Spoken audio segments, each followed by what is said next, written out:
નમસ્કાર. ફરીથી હાજર છું આપની સમક્ષ. અત્યારે જે આપણી સિરીઝ ચાલે છે તે છે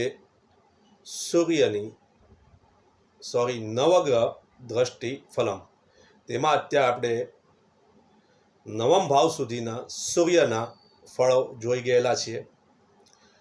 હવે પછીના જે 3 ભાવ છે, દસમ, એકાદશ અને દ્વાદશ, તેમાં સૂર્ય દ્રષ્ટિ શું ફળ આપે છે તે જોશું. તો દસમ ભાવ ઉપર સૂર્યની દ્રષ્ટિ.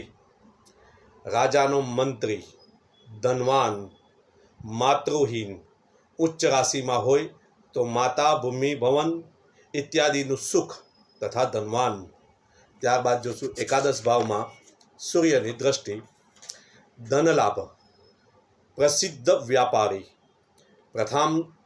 પ્રથમ સંતાનની હાનિ, બુદ્ધિમાન, વિદ્વાન, ધાર્મિક.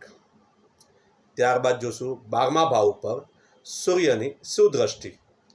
તો જોઈશું પ્રવાસી, આંખનો રોગી, કાન અથવા નાક ઉપર તલ અથવા મસાનું ચિહ્ન, શુભ કાર્યમાં ધનનો વ્યય કરવાવાળો, મામાના સુખથી વંચિત અને પ્રવાસી સવારીનો શોખીન.